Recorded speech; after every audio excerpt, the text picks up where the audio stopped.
When I was 25 years old, I was only a year out of the Navy, and I was drinking every night. I was a jerk to everyone around me, and my wife, Stephanie, was about ready to leave me.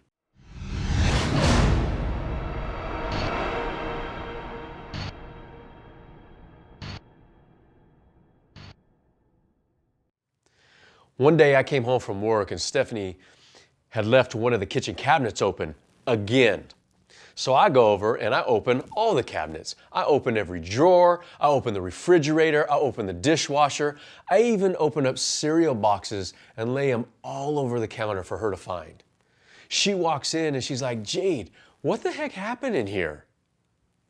You don't like that, do you?" And she just breaks down crying. And I feel about this big. So I apologize and I take her on a date night. We see a movie, we have a great dinner together, and then we stop by a friend's who's having a party. It didn't take long for my buddy Doug to offer me a beer. So I look at Stephanie and she says, "Jade, you can have one." I said, "Okay, only one, I promise." Well, about an hour later, I'm out in the backyard pouring margarita mix and vodka down my throat. Stephanie comes out and she sees what's going on and she says, "Jade, that's it. I'm done."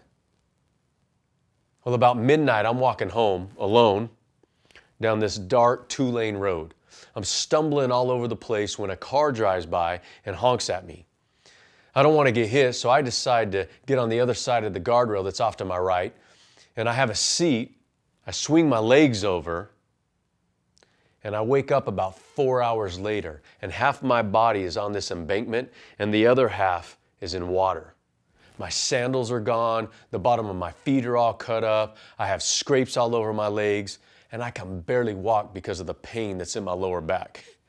And now that guardrail, well, it's 15 feet above me. I didn't realize that I had been walking on a bridge over the Kern River. Another 3 feet, and I wouldn't be waking up at all.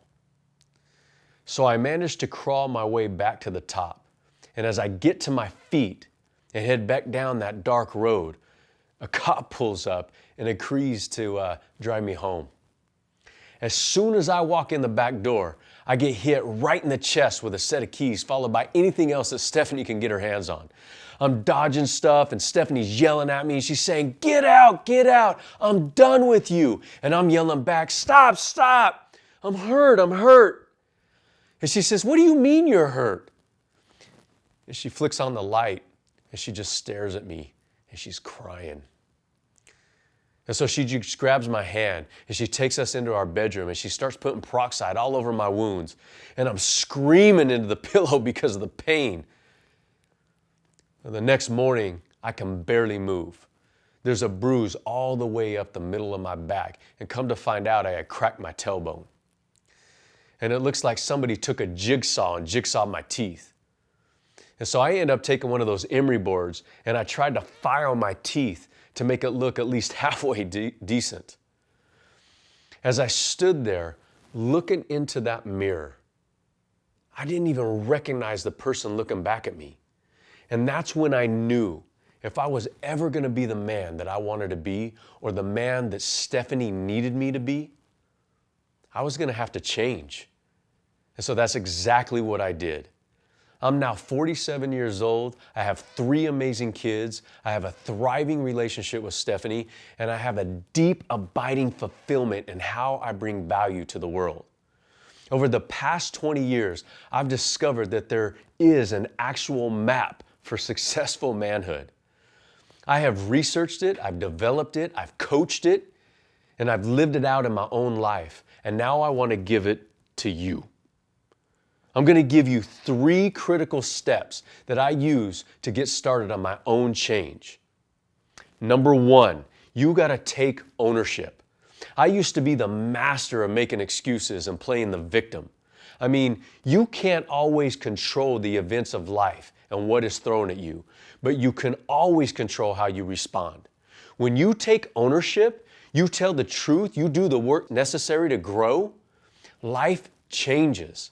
I finally figured that 100% of my problems, they were me. So take ownership. Number 2, you got to find your sanctuary. This is a dedicated place that you will do the deep inner work inside yourself. It's the place that you pray. It's the place that you do self-examination. And it's the place that you're going to dare to dream a little. It's the place that you go to get out of the noise of the world. You have to find your sanctuary. All right? Number 3, you got to find your tribe. I mean, isolation is a playground for the devil. God never intended us to do life alone.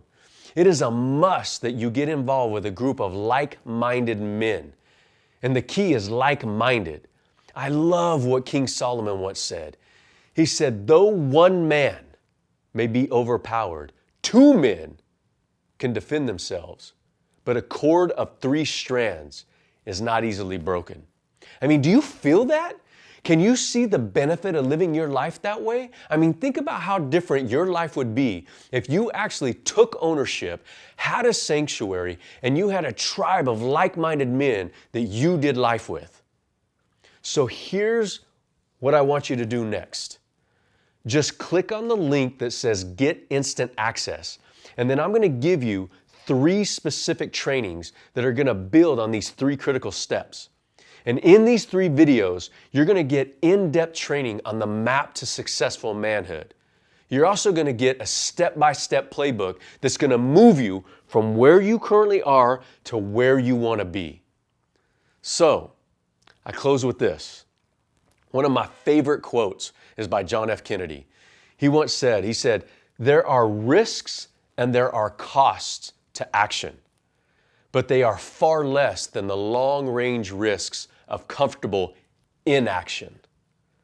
So Godspeed, my friend, and I'll see you on the other side.